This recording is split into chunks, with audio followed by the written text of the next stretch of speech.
학습에서 제가 강조하고 싶은 이것만 알고 가시면 된다 하는 것은, 뇌의 학습과 기억은 종류를 따진다. 어떤 종류의 학습을 해야 될 때 어떤 종류의 뇌의 영역이 쓰여야 하는지를 알고 있어야 돼요.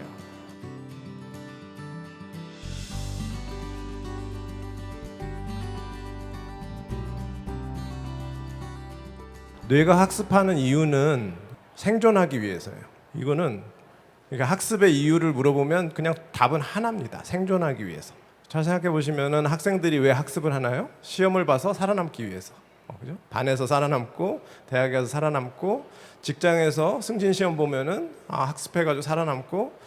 근데 자연계에서도 똑같아요. 근데 동물들, 우리 사람도 동물이니까 동물을 보면 사실은 생존을 위해서 딱 두 가지만 하시면은 생존을 잘 하실 수가 있습니다. 첫 번째는 위험한 거를 피해 다녀야 돼요.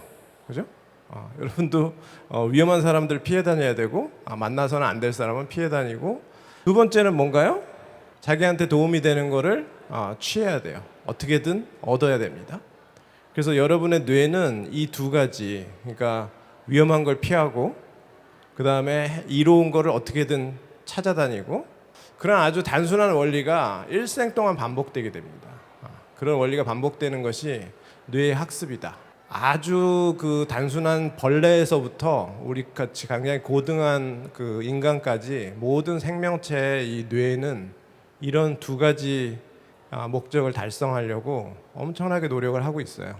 학습이 안 되면 그러면 생존이 안 되는가, 위험해지는가, 그런 예들을 아마 영화나 이 TV에서 많이 보셨을 거예요. 법정에서 이렇게 증인 신문대에 증인을 딱 앉혀놓고 그날 무슨 일이 있었는지 말씀해 주시겠어요? 그러면 기억이 안 나요. 그런 거는 상상이 안 가시죠? 근데 실제로 알츠하이머성 치매나 걸리거나 뇌에 저런 기억을 담당하는 부분이 망가지면 기억이 안 납니다. 그래서 기억이 안 나서 안 난다고 하는 건데 부자연스럽게 보이죠?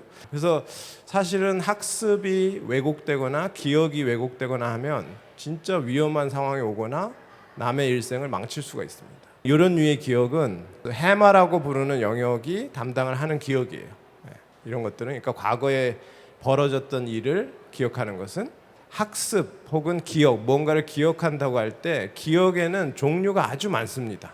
그래서 뇌는 자기가 학습해야 될 것이 어떤 종류인가를 먼저 파악을 하려고 그래요.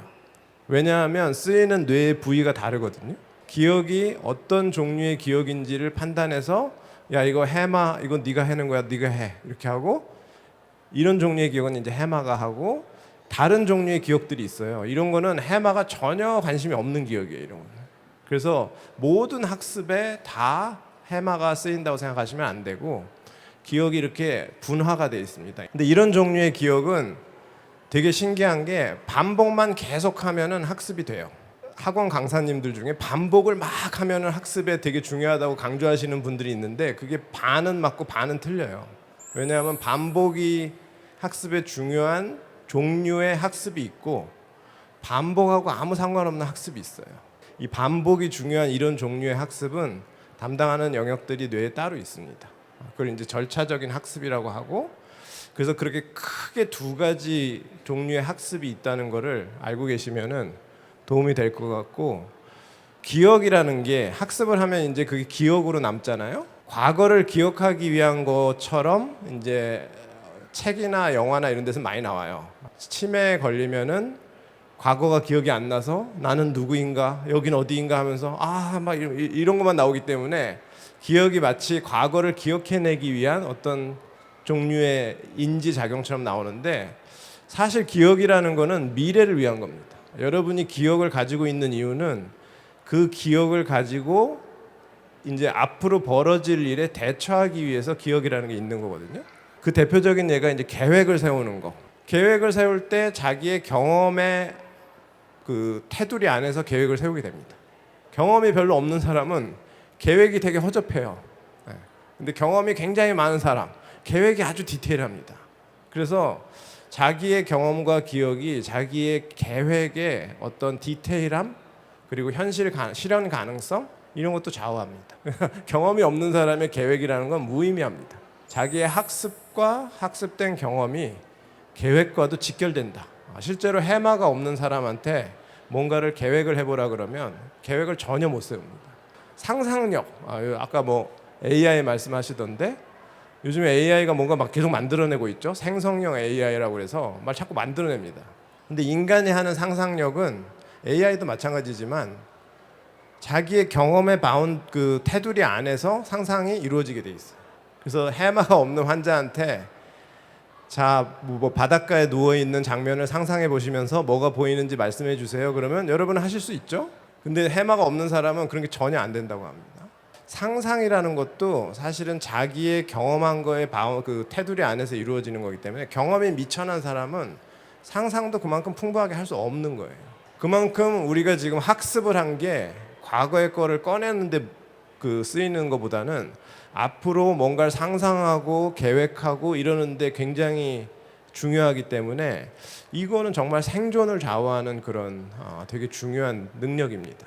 그리고 또 한 가지 이제 학습이 중요한 건 요즘에 공감이 중요하다고 그러는데 경험이 풍부하고 나도 그런 경험이 있지 해야만 공감이 되고 소통이 되고 이해를 할 수가 있어요. 그래서 이게 사회적인 관계에서도 자기의 경험이 얼마나 다른 사람의 경험과 이렇게 딱 맞물리느냐 이게 되게 중요한데 그게 별로 없는 사람들끼리 그러니까 경험이 서로 어긋나 있는 사람들끼리는 말이 잘 안 통합니다. 사실 그런 것도 사실은 학습이 좌우하는 거예요. 인간관계도 뇌가 학습을 하는 원리를 잘 뭐 알기 쉽게 설명을 드리면 퍼즐 1000개 이렇게 맞추면 어떤 그림이 나오는 그런 패턴을 맞추는 원리라고 생각하시면 될 것 같아요.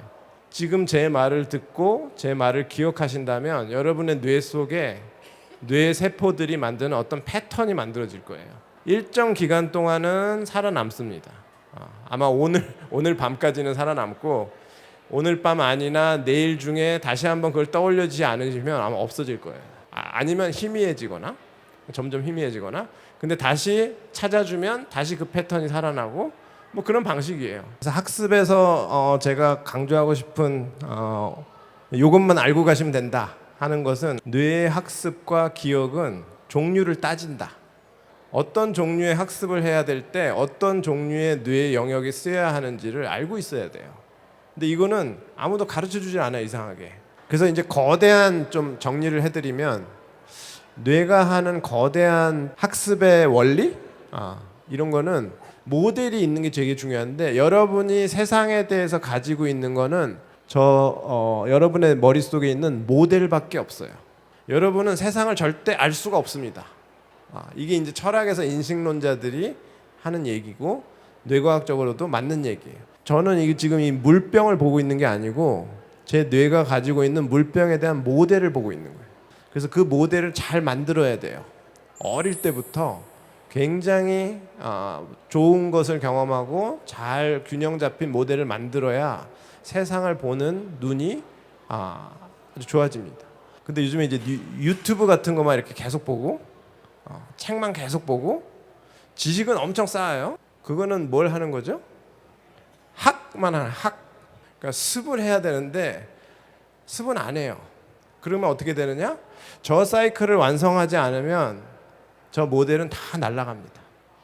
모래성이라고 생각하시면 될 거예요. 그래서 유튜브를 몇 개 보고 뭐 책을 3,000권을 읽었다? 아무것도 안 하고 방구석에만 계속 있었다? 아무것도 남지 않는 거예요. 하나를 배웠더라도 나가서 직접 그걸 써봐야 됩니다.